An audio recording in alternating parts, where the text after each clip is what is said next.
The digital education সবাইকে স্বাগত। আমি চলে আসলাম তোমাদের শিক্ষাবিজ্ঞান বিষয়ের শিক্ষক বিক্রম স্যার। এর আগের ক্লাসে আমি তোমাদের সেই গ্যাস্টাল স্কুল সম্পর্কে আলোচনা করেছিলাম। আজকে তোমাদের আমি যে মনসমীক্ষণবাদ অর্থাৎ সাইকো অ্যানালিসিস, এই সাইকো অ্যানালিসিস সম্পর্কে আমি আজকে আলোচনা করব।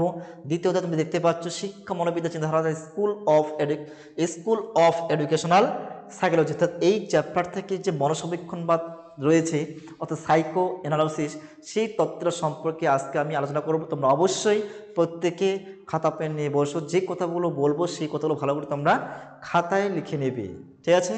তো শুরু করতে চলেছি। আজকে আমাদের ক্লাস হচ্ছে মনসমীক্ষণবাদ অর্থাৎ সাইকো অ্যানালিসিস পার্ট 3, ডে 3, ঠিক আছে? তোমরা প্রত্যেকেই দেখতে থাকো।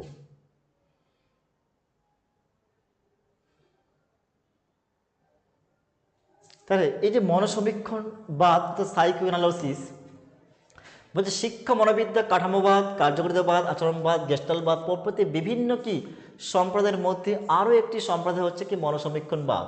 তাহলে এই যে আমরা বিভিন্ন শিক্ষা মনোবিদ্যার যে কাঠামোবাদ পড়লাম, কার্যকারিতাবাদ পড়লাম, আচরণবাদ, গেস্টালবাদ প্রভৃতি বিষয়গুলি সম্প্রদায়ের মধ্যেও আর একটা আমরা সম্প্রদায় পাচ্ছি মনসমীক্ষণবাদ অর্থাৎ সাইকো অ্যানালিসিস। তাহলে ভিয়েনার এই প্রসিদ্ধ যে স্নায়ুরোগ বিশেষজ্ঞ এমন মনস্তাত্ত্বিক সেই সিগমন্ড ফ্রয়েড সে মানসিক রোগের চিকিৎসা করতে গিয়ে এই মনসমীক্ষণবাদের তত্ত্ব উদ্ভাবন করেছিলেন।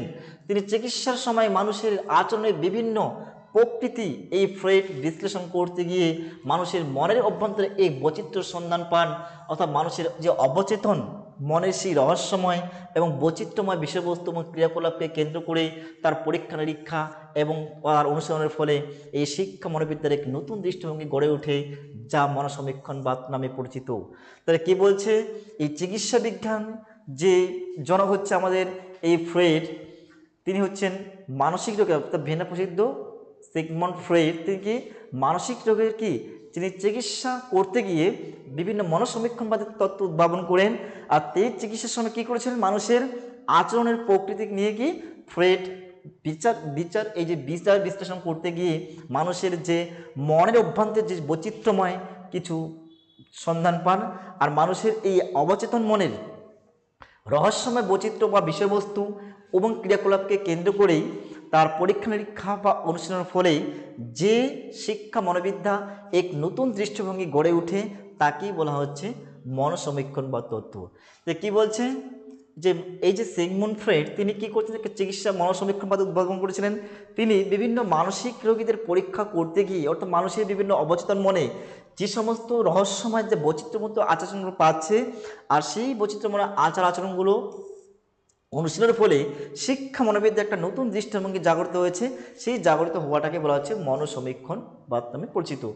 এবার এই মনসমীক্ষণবাদের মূল বক্তব্য কী রয়েছে আমরা যদি একটু জেনে নিই সহজ ভাষায়, যে মনসমীক্ষণবাদের মূল বক্তব্য বা কী। এই যে মনসমীক্ষণ তত্ত্ব, তিনি ছিলেন আমাদের এই মানসিক যে রোগীর চিকিৎসার জনক এই যে সিগমুন্ড ফ্রয়েড।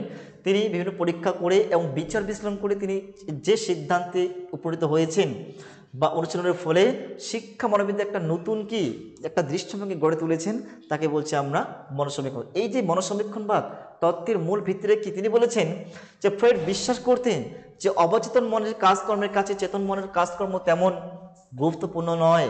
বলছে অবচেতন মনের যে কাজকর্মগুলোর সঙ্গে চেতন মনের কাজকর্ম কিন্তু তেমন কোনো গুরুত্বপূর্ণ নয়।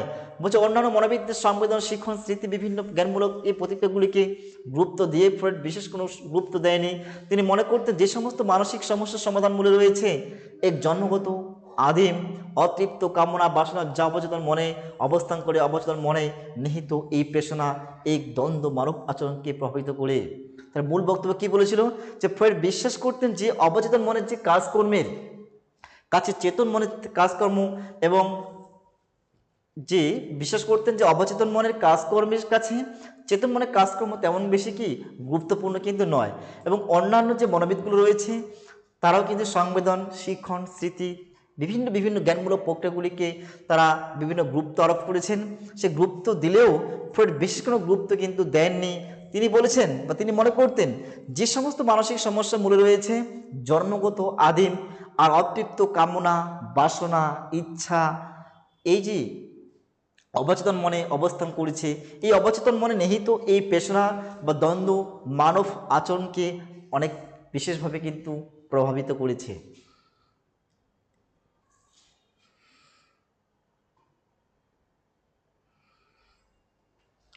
তাহলে এই মনসমীক্ষণবাদ যে সাইকোলজি সম্পর্কে আলোচনা করছি, তার একটা পার্ট হচ্ছে মনসমীক্ষণবাদের মূল বক্তব্যর মূল আলোচ্য বিষয় কি। তাহলে এই যে মনসমীক্ষণ অর্থাৎ সিগমুন্ড ফ্রেড তার জনক, এই মনসমীক্ষণবাদের মূল আলোচ্য বিষয় হচ্ছে কি, যে ফ্রেড তার এই মনসমীক্ষণবাদের যে সকল বিষয়ের উপর গুরুত্ব দিয়েছেন বা অবদান রেখেছেন, তা হলো গতিশীল মনের গঠন সম্পর্কিত ধারণা, ব্যক্তিসত্তার গঠন সম্পর্কিত ব্যাখ্যা এবং মানসিক জনশক্তির বিকাশ, অস্বাভাবিক মনের চিকিৎসা পদ্ধতি, এগুলো সম্পর্কে সিগমুন্ড ফ্রয়েড মনসমীক্ষণের মূল আলোচ্য বিষয় এর মধ্যে পড়ছে। কি কি পড়ছে? প্রশ্ন আসতে পারে, 2 মার্কের প্রশ্ন আসতে পারে যে মনসমীক্ষণবাদের মূল আলোচ্য বিষয়গুলো কি। তখন আমরা এই তিনটা কথাই কিন্তু লিখবো। কি লিখবো? যে গতিশীল মনের গঠন সম্পর্কিত ধারণা এবং ব্যক্তিসত্তার গঠন সম্পর্কিত ব্যাখ্যা আর মানসিক জনশক্তির বিকাশ এবং অস্বাভাবিক মনের চিকিৎসা পদ্ধতি, এই 4টা কথা আমরা লিখবো। তবে কিন্তু 2 কিন্তু পাওয়া খুবই সহজ। কিন্তু এবার যে গতিশীল মনের গঠন সম্পর্কিত ধারণা বলছে, এই যে ফ্রয়েড গতিশীল মনের গঠনের 3টি উপাদানের কথা বলেছেন। এই যে গতিশীল মনের গঠনের ফ্রয়েড 3টি কিন্তু উপাদানের কথা কিন্তু বলেছেন। কি বলেছেন?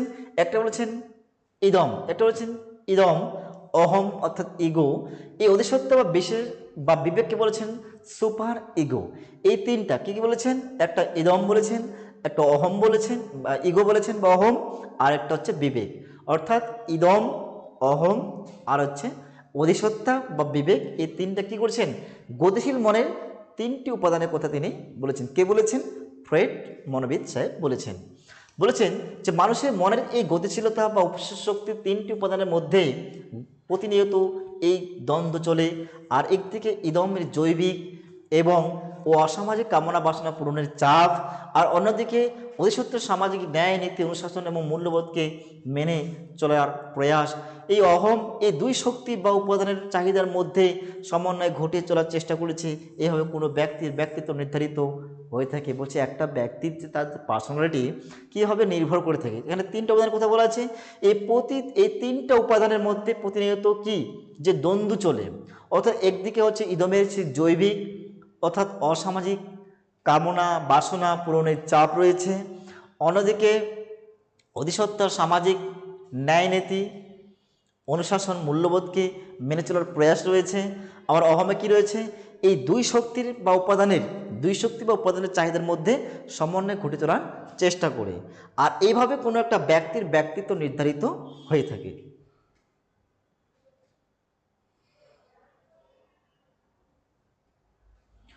এই ব্যক্তিসত্তার গঠন সম্পর্কিত ব্যাখ্যা অর্থাৎ সিগমুন্ড ফ্রয়েড তার যে ব্যক্তিসত্তার এই গঠন সম্পর্কে বিভিন্ন ব্যাখ্যা দিয়েছেন, সেই ব্যাখ্যাগুলি কী কী আমরা একটু জেনে নিচ্ছি। যে ফ্রয়েড এই ব্যক্তিসত্তার গঠন সম্পর্কিত ব্যাখ্যা মনের ক্ষেত্রে 3টি স্তরের কথা বলেছেন। একটা হচ্ছে চেতন স্তর, 2 নম্বর হচ্ছে একটা হচ্ছে কনসিয়াসনেস লেভেল, বি বলছে প্রাক চেতন স্তর অর্থাৎ প্রি কনসিয়াসনেস লেভেল, আর 3 বলছে অবচেতন স্তর অর্থাৎ আনকনসিয়াস লেভেল। ঠিক আছে, আনকনসিয়াস লেভেল। তা কি বললাম? তাহলে এই যে ফ্রয়েড, এই যে সিগমুন্ড ফ্রয়েড তার এই ব্যক্তিসত্তার সম্পর্কিত ব্যাখ্যার 3টি তিনি স্তরের কথা বলেছেন। একটা বলছে চেতন স্তর অর্থাৎ কনসিয়াস লেভেল, একটা বলছে প্রাক চেতন স্তর অর্থাৎ প্রি কনসিয়াস লেভেল, 3 নম্বর হচ্ছে অবচেতন স্তর অর্থাৎ আনকনসিয়াস লেভেল। এই ব্যক্তি তার ইচ্ছা চিন্তা ধারণা বা চাহিদা প্রভৃতি সম্পর্কে চেতন স্তরে কি চেতন স্তরে সচেতন থাকে। তা কি বললাম? তাহলে চেতন স্তরে কী কী থাকে? আমরা যদি সহজে বলি যে ব্যক্তি তার ইচ্ছা চিন্তা তার চাহিদা এগুলো হচ্ছে আমার চেতন স্তরে থাকে। আর প্রাক চেতন স্তরে মানুষের এমন কতগুলি বিষয় বা ঘটনা থাকে যেগুলি সম্পর্কে সবসময় অচেতন, আমরা সচেতন থাকি না, কিন্তু ইচ্ছে করলেই চেতন স্তরে নিয়ে আসতে পারি। তবে এই অবচেতন স্তর অনেক বেশি বিস্তৃত, আর এই স্তরে ব্যক্তির অতৃপ্ত চাহিদা কামনা বাসনা আবেগ বেদনা ইত্যাদি আশ্রয়স্থল হচ্ছে তোমার অবচেতন মনে। তাহলে কি বললাম যে প্রাক চেতন স্তরে কি মানুষের এমন কতগুলি বিষয়বস্তু বা ঘটনা থাকে যেগুলি সম্পর্কে সবসময় সচেতন থাকি না, কিন্তু ইচ্ছে করলে আবার চেতন স্তরে আমরা ফিরে আসতে পারি। আর অবচেতন স্তর কি বলছে? এটা অনেক বিস্তৃত। এই স্তরে ব্যক্তির অতৃপ্ত যে চাহিদা, কামনা, বাসনা, আবেগ, বেতন ইত্যাদির হচ্ছে আশ্রয়স্থল। অর্থাৎ মানুষের যে সে অবদমিত কামনা, বাসনা, সুপ্ত অবস্থা, এই অবচেতন মনে অবস্থায় অবস্থান করে, আর আমরা সেই মনের যে বিষয়গুলিকে সহজেই সেই চেতনের স্তরে আনতে পারি না। ফ্রয়েডের সেই মতানুযায়ী আমরা যে আচরণ করি সেগুলি অবচেতন মনের প্রভাবে ফল। অর্থাৎ এই অবচেতন মনে অবদমিত বিষয়গুলি ব্যক্তির চেতন আচরণকে প্রভাবিত কিন্তু করে থাকে।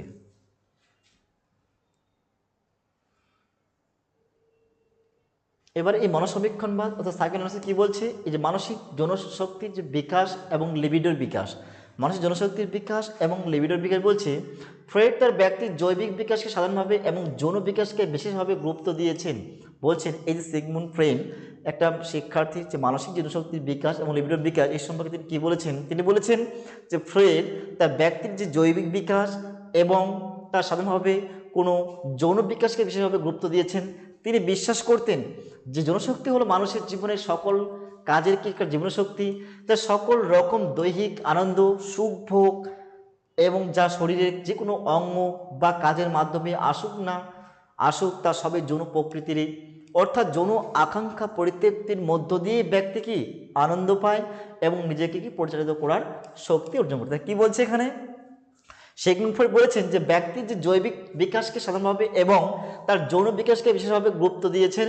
তিনি বিশ্বাস করতেন যে জনশক্তি হলো মানুষের জীবনের সকল কি কাজের একটা জীবনশক্তি সকল, কারণ সকল রকম দৈহিক আনন্দ সুখভোগ যা শরীরের যে কোনো অঙ্গ বা কাজের সেই মাধ্যমে আসুক না কেন, তার সবাই কিন্তু যৌন প্রকৃতি। অর্থাৎ মানুষের যৌন আকাঙ্ক্ষা পরিতৃপ্তির মধ্য দিয়েই কি করছে, একটা ব্যক্তি আনন্দ পাচ্ছে এবং নিজেকে পরিচালিত করার একটা শক্তি সে কিন্তু অর্জন করছে।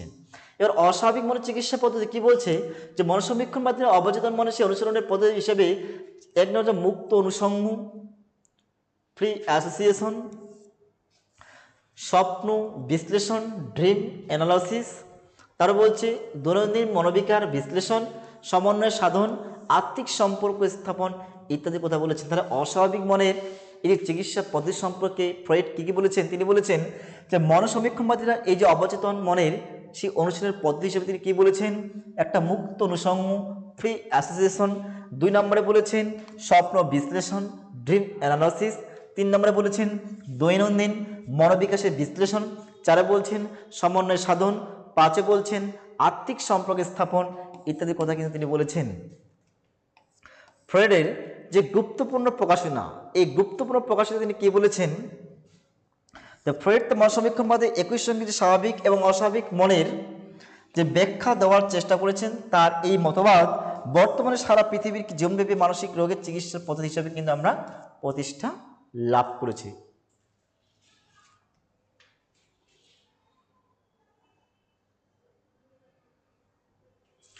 ফ্রয়েড পরবর্তী তার মনসমীক্ষণবাদ বলছে ফ্রয়েডের সে সহযোগী ছিলেন যে আলফ্রেড সি এডলার এবং কার্ল ইয়ং। এবার এই যে আলফ্রেড যে এডলার কি বলেছেন, যে এডলার ফ্রয়েডের সহযোগী হিসেবে তিনি কাজ করেছেন।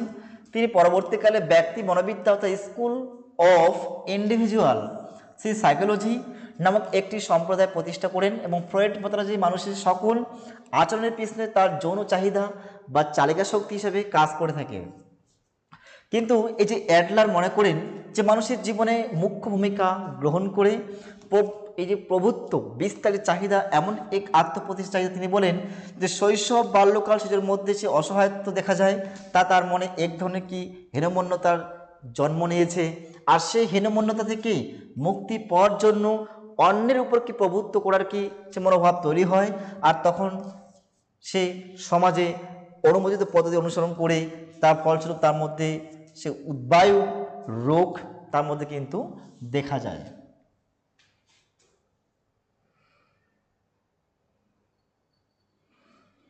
এবার বলছে কার্ল রিয়ং কি বলছেন, সুইস এই মনোবিদ কার্ল ইয়ং প্রাথমিক পর্যায়ে ফ্রয়েডের সহযোগী শিক্ষক হিসেবে কাজ করলেও পরবর্তীকালে তাদের মধ্যে এই মতের অমিল দেখা যায়। তিনি উদ্বায়ু রোগের কারণ হিসেবে সেই অন্তর্মুখিতা এবং বহির্মুখিতা তত্ত্বে উল্লেখ করেছেন। তিনি যৌন শক্তিকে সমর্থন করলেও এক্ষেত্রে তার বক্তব্য হলো যে লিবিডো কেবলমাত্র যৌনধর্মী শক্তি নয়, অন্য অনেক কাজেও ব্যবহৃত হয়। এই যে ইয়ং পরবর্তীকালে সে বিশ্লেষণাত্মক নীতি মনোবিদ্যা নামে একটি কি সম্প্রদায় কিন্তু প্রতিষ্ঠা করেছেন।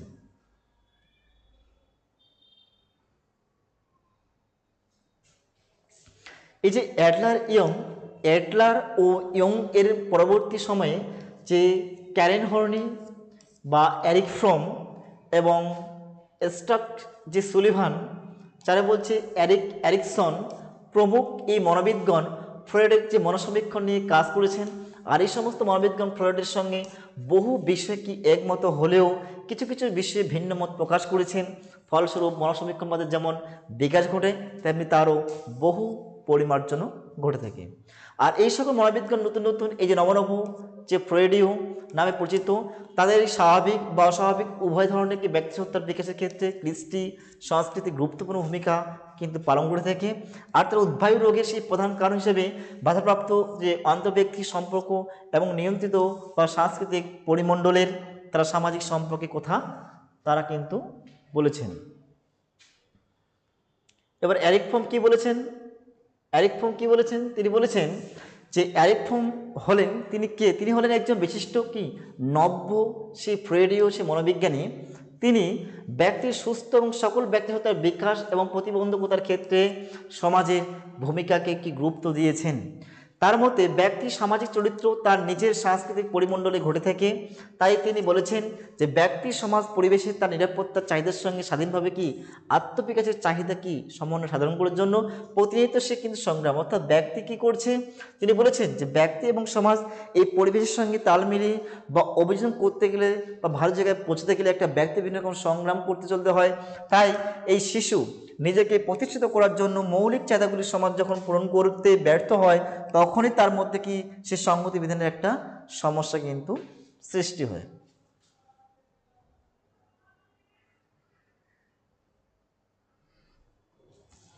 এবার এই ক্যারেন হর্নি কি বলেছেন যে নব্যপ্রণীত মনোবিদ ক্যারেন হর্নির মধ্যে যে শিশুর এই মানসিক যে বৈকল্যর মুখ্য কারণ হলো তার উদ্বেগ। শিশু যখন তার সমাজ বা পরিবেশ থেকে বিচ্ছিন্ন হয়ে থাকে তখন সে অসহায় বোধ করে। আর এই অসহায়তা বোধ থেকেই শিশুর মধ্যে কি একটা উদ্বেগ সৃষ্টি হয়।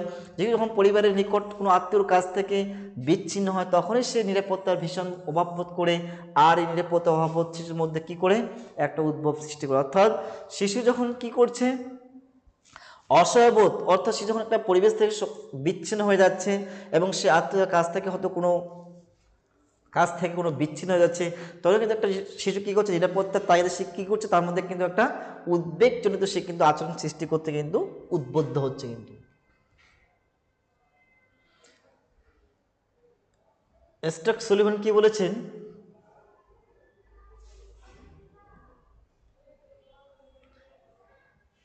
স্টাক সুলিভান বলেছেন যে নব্য ফ্রয়েডিয়ান বা মনোবিজ্ঞান স্টাক সুলিভানের মতে ব্যক্তির যে ঘনিষ্ঠ সে আত্মীয়দের সান্নিধ্য থাকলেও তার অভ্যন্তরীণ অসহতা উদ্বেগজনিত যে পরিস্থিতির সৃষ্টি করে থাকে, তার ফলস্বরূপ ব্যক্তি নিজস্ব রীতি প্রণালী গড়ে তোলে এবং সুলিভান উদ্বায়ু রোগের কারণ হিসেবে তা বাধাপ্রাপ্ত আন্তঃব্যক্তি সম্পর্কে কোথাও জানতে পারে।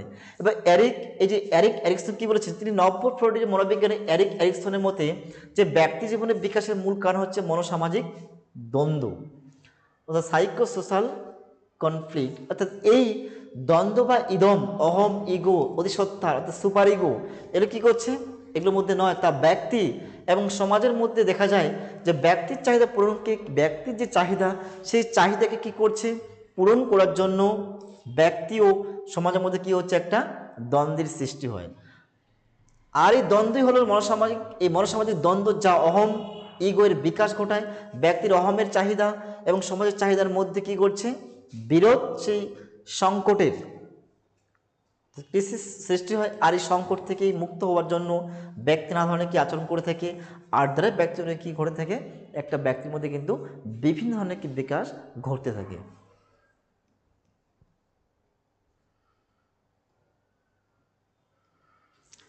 তাহলে এই যে নব্য ফ্রয়েড মনে করেন যে শিশুর বাল্যকালের প্রাক্ষবিক অভিজ্ঞতার ফলে পরিবেশের ভ্রান্ত মূল্যায়ন, তার এই অহিংসাতাকে কেন্দ্র করে দ্বন্দ্ব সৃষ্টি করে আধুনিক যুগে নব্য ফ্রয়েডিকগণ তাই জন্য তার ভূমিকা হ্রাস করে সমাজের ভূমিকার উপর বিশেষ কিন্তু তারা কিন্তু গুরুত্ব দিয়েছেন।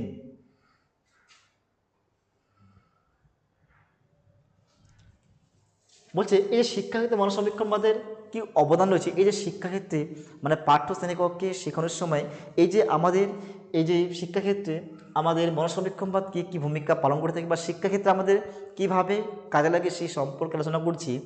যে ইতিবাচক, এক নম্বরে কী বলছে যে ইতিবাচক এবং স্বতঃস্ফূর্ত শৃঙ্খলা, বলছে পয়েন্টে বলছে ইতিবাচক এবং স্বতঃস্ফূর্ত শৃঙ্খলা কী বলছে যে মনসমীক্ষণবাদে শিশুর জৈবিক চাহিদা পূরণের ক্ষেত্রে পূর্ণ স্বাধীনতা দেওয়ার উপর জোর দেওয়া হয়েছে।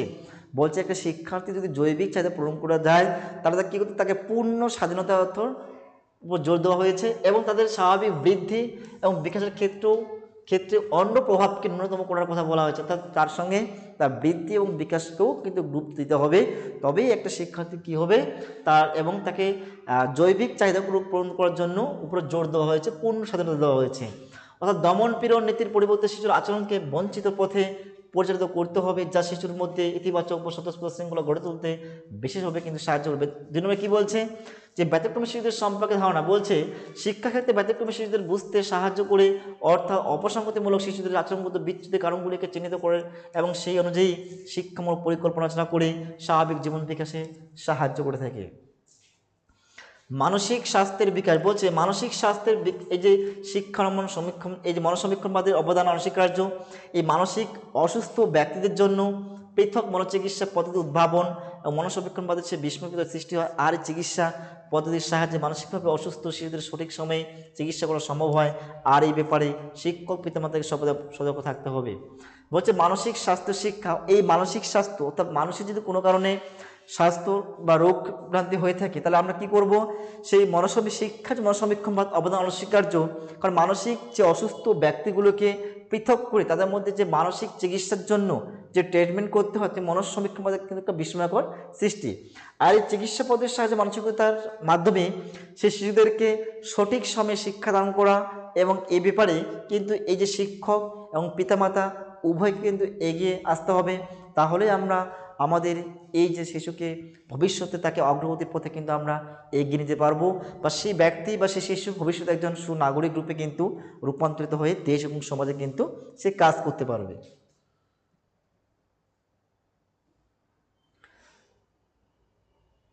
চাইলে বলছে যে সঠিক যত্ন ও ভালোবাসা, বলছে শিশুর কোনো আচরণ নিয়ন্ত্রণ করার প্রয়োজন হলে তাকে স্নেহ ভালোবাসা দিতে হবে যাতে সে দৈহিক মানসিকভাবে অবহেলিত বোধ না করে, তবে শিশুর মধ্যে সংকট সৃষ্টি হওয়ার সম্ভাবনা থাকবে না। বলছে একটা শিশুকে তাকে সঠিকভাবে কি করতে হবে, তাকে যত্ন করতে হবে, স্নেহ করতে হবে, ভালোবাসতে হবে, তবেই একটা শিশুর মধ্যে কিন্তু কোনো উদ্বেগ বা কোনো অনৈতিক আচরণ তার মধ্যে কিন্তু ঘটবে না। বলছে সঠিক যত্ন ভালোবাসা, বলছে একটা শিশু কোনোভাবেই তার যে আচরণ নিয়ন্ত্রণ করার প্রয়োজন হলে কি করতে হবে, তাকে স্নেহ করতে হবে, ভালোবাসতে হবে এবং যাতে সে দৈনিক এবং মানসিক অবহেলিত বোধ না করে, তবেই একটা শিশুর মধ্যে সংকট সৃষ্টি হওয়ার সম্ভাবনা কিন্তু কম থাকে। বলছে অন্তরঙ্গ সম্পর্কে গঠন, বলছে মনসমীক্ষণবাদের ব্যক্তির পারিবারিক এবং সামাজিক অন্তরঙ্গতার উপর তার গুরুত্ব দেওয়া হয়েছে। ব্যক্তি জীবনে মূল্যবোধের বিকাশের দ্বারা দলগত মনোভাব গড়ে তুলতে উঠে, যা তাদের মধ্যে এই অন্তরঙ্গকে বৃদ্ধি করে ফেলে তাদের মধ্যে পরবর্তী জীবনে আরও নতুন করে একটা সুন্দরভাবে গড়ে তুলতে পারে।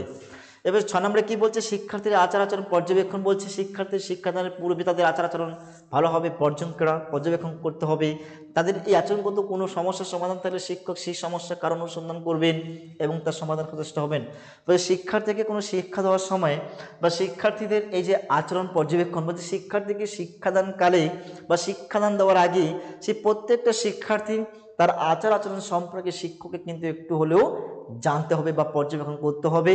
তবে সেই আচরণটা সেই সমস্যার সমাধান করার জন্য শিক্ষককে অবলম্বন করতে হবে বা বিভিন্ন পথ তাকে বেছে নিতে হবে, তবেই সেই সমস্যা সমাধানে একটা শিক্ষক মহাশয় কিন্তু যথেষ্ট থাকবেন বা অ্যাক্টিভ থাকবেন। তবেই তাদের মধ্যে থেকে কী করা যাবে, সেই অপসংগতিমূলক আচরণগুলিকে বা কুঅভ্যাসগুলিকে দূর করে ভালো সুঅভ্যাসে আমরা নিয়ে আসতে কিন্তু পারবো। বলছে স্বাস্থ্যকর পরিবেশ বিদ্যালয় পরিবেশ, স্বাস্থ্যকর বিদ্যালয় পরিবেশ বলছে বিদ্যালয়ের যে পরিবেশ হবে কি স্বাস্থ্যকর। অবশ্যই একটা বিদ্যালয় যে শিক্ষা প্রতিষ্ঠান সেটা পড়াশোনা করবে বা শিক্ষা জ্ঞান নলেজ অর্জন করবে, সেই প্রতিষ্ঠান অবশ্যই আদর্শ এবং স্বাস্থ্যকর হওয়া প্রয়োজন। যেখান থেকে শিক্ষা যথার্থ এবং সুশিক্ষা অর্জন করবে বা ভবিষ্যতে উচ্চ শিক্ষার্থী, তারাই তো আগামী দিনের দেশ এবং সমাজের ভবিষ্যৎ, তারাই পারবে আমাদের দেশটাকে সমাজটাকে ভালোভাবে এগিয়ে নিয়ে যেতে। তো সেই জন্য এই যে পরিবেশ বিদ্যালয় যে বলছে পয়েন্ট, স্বাস্থ্যকর বিদ্যালয় এবং পরিবেশ বলছে যে বিদ্যালয় পরিবেশ হবে সুস্বাস্থ্যকর হবে, যেখান থেকে শিক্ষা যথার্থ সেই বা সুশিক্ষা লাভ করতে পারবেন এবং শিক্ষককে সেই ব্যাপারে অনেক বেশি সচেতন হতে হবে। বলছে শিক্ষককে তখনই সচেতন হতে হবে যখন শিক্ষার্থী ক্লাসে বা ক্লাসটা পরিবেশটা লাগবে, আদর্শ পরিবেশ লাগবে, ভালো পরিবেশ, সেখানে শিক্ষাদান করলে শিক্ষণ অনেক বেশি অর্থপূর্ণ হবে বা অনেক বেশি শিক্ষণ অ্যাক্টিভভাবে আপনি শিক্ষার্থী শিক্ষা গ্রহণ করতে পারবে। এই সেই জন্য শিক্ষক মহাশয়কে এই ব্যাপারে তাদেরকে কিন্তু বিশেষভাবে এগিয়ে আসতে হবে।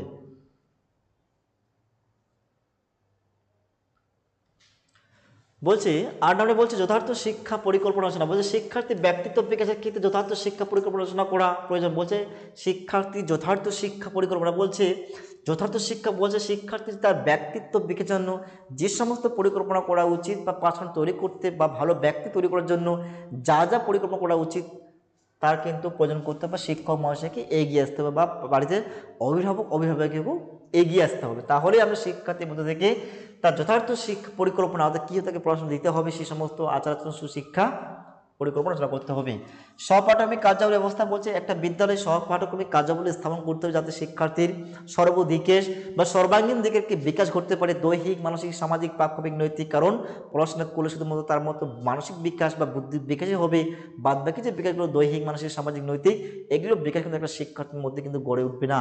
তার জন্য কি করতে হবে, বিদ্যালয়ের সহপাঠক্রমিক কার্যাবলী গুরুত্ব দিতে হবে, পালন করতে হবে, যে ভূমিকা পালন করে। আর এই কার্যাবলীর মাধ্যমে শিশু নিজের কি সামর্থ্যগুলিকে কি স্বতঃস্ফূর্তভাবে বা স্বাধীনভাবে সে প্রকাশ করতে পারে, আর এর মাধ্যমে শিশুর মধ্যে ব্যক্তিত্ব সুগঠিত হতে পারে। বলছে যে শিক্ষার্থী নিজের যে সামর্থ্যগুলি আছে, সে যে গান পারে, ভালো ছবি আঁকতে পারে, তার হাতের লেখা খুব সুন্দর, সে ভালো অভিনয় করতে পারে, এই যে বিভিন্ন ধরনের যে অনুষ্ঠান বা বিভিন্ন রকম যে কাজগুলো সহপাঠক্রমিক কার্যাবলী সেগুলো বিদ্যালয়ে কিন্তু করানো অবশ্যই প্রয়োজন। কারণ তবেই আমরা বুঝতে পারবো যে ওই শিক্ষার্থী ভালো অভিনয় করতে পারে, ওই শিক্ষার্থী ভালো, সে যদি ভালো হাতের লেখা সুন্দর রয়েছে, সে ভালো গান করতে পারে, সে ভালো আর্ট করতে পারে, সে ভালো ছবি আঁকতে পারে, তবেই বুঝতে। সেই জন্য কী করছে এই বিদ্যালয়ে কী করতে হবে, শিক্ষক মহাশয়কে এই বিষয়ে অনেক বেশি ভূমিকা পালন করতে হবে, তবেই কি একটা শিক্ষার্থীকে আমরা সর্বসম্মানীন বিকাশ তাকে কিন্তু গড়ে তুলতে বা ভালো ব্যক্তিত্ব বা ভালো একটা আদর্শ মানুষ রূপে কিন্তু আমরা কি তাদেরকে গড়ে তুলতে কিন্তু পারবো। বলছে যৌন শিক্ষাদান, এই যে যৌন শিক্ষাদান বর্তমানে সকল শিক্ষাবিদ শিশুদের যৌন শিক্ষাদানের প্রয়োজনীয়তা বা উপলব্ধি করার কথা বলেছেন। কারণ শিক্ষার্থীকে সঠিকভাবে যৌন শিক্ষাদানের মাধ্যমে তাদের মধ্যে সচেতন করে তুলতে পারলেই তবে তারা সুব্যক্তিত্বের অধিকারী হয়ে উঠবে। বলছে এই যে যৌন শিক্ষাদান প্রত্যেকটা বিদ্যালয় স্কুল কলেজ বা বিভিন্ন পাঠ্যক্রম তাদের জন্য আবিষ্কার করা অত্যন্ত প্রয়োজন। যে পাঠ্যক্রম পড়ে শিক্ষার্থী সে যৌন শিক্ষাদানের মাধ্যমে তাদের মধ্যে কি নিজেদেরকে সচেতন করতে পারবে এবং ভালো পথে এগিয়ে নিয়ে আসতে পারবে এবং সুব্যক্তিত্বে তারা কিন্তু কি সেই ব্যক্তিত্বে একজন ভালো আদর্শ মানুষ রূপে তারা কিন্তু হয়ে উঠবে বা ব্যক্তিত্বের অধিকারী তারা হয়ে উঠবে। সুতরাং ফ্রয়েড তার এই মনসমীক্ষণবাদ তত্ত্বে যে মানব মাসের বৈচিত্র্য ক্রিয়াকলাপ যেমন তুলে ধরেছেন, তেমনি কিন্তু যৌন শক্তির যে ক্রম বিকাশের দিকটিও ব্যাখ্যা করেছেন, যা ব্যক্তিত্ব বিকাশে গঠনের তাকে সাহায্য করেছে। তাই তার তথ্যকে ভিত্তি করেই শিশু শিক্ষণের পরিকল্পনা রচনা করে শিশুকে সুব্যক্তিত্ব অধিকারী গড়ে তোলা সম্ভব হবে। বলছে ফ্রয়েড যেমন তার এই তত্ত্বটিতে যে মনসমীক্ষণবাদ তত্ত্বে কী করেছেন, এই যে মানব মনের বৈচিত্র্যপূর্ণ ক্রিয়াকলাপ আচার আচরণ তুলে ধরেছেন, তেমনি যৌনশক্তির যে ক্রমবিকাশের যে ধাপগুলো সেটিও ব্যাখ্যা করেছেন, যা তাদের ব্যক্তিত্ব গঠনে একটা শিশুকে কি বিশেষভাবে কিন্তু গুরুত্বপূর্ণ ভূমিকা পালন করে থাকবে। এবং এই পরিকল্পনা শিক্ষণে পরিকল্পনা করতে পারলে একটা শিশুকে আমরা কি সর্বাঙ্গীন বিকাশ বা সর্বদিকের বিকাশ বা সুনাগরিক রূপে কিন্তু একটা শিশু কী করতে পারবে, সে সমাজে প্রতিষ্ঠিত হতে পারবে এবং সমাজ এবং দেশকে সে অগ্রগতির পথে কিন্তু এগিয়ে নিতে পারবে।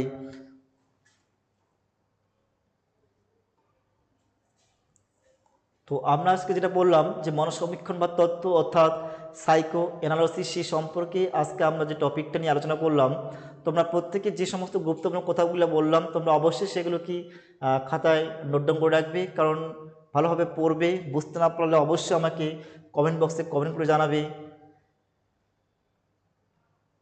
আর আজকে তোমাদের যে আমি আলোচনা করলাম যে মনস্বিজ্ঞান বা তত্ত্ব, এই তত্ত্ব তোমরা অবশ্যই পরীক্ষায় আসতে পারে, তোমরা তাই জন্য তোমরা আগে থেকে তোমাদেরকে রেডি করতে রাখতে হবে। তো আজকের ক্লাস আমি এখানেই শেষ করলাম। তোমরা অবশ্যই এই আজকের ক্লাসটিও তোমরা প্রত্যেকটা বন্ধু বান্ধবীর শেয়ার করবে, তারা যাতে এই ক্লাসটি দেখে উপকৃত হয় এবং পরীক্ষাতে ভালো রেজাল্ট করতে পারে। তো ঠিক আছে, আজকের ক্লাস আমি এখানে সমাপ্ত করলাম। দেখা হচ্ছে অন্য একটি নতুন ভিডিওতে। সবাইকে থ্যাংক ইউ, ধন্যবাদ।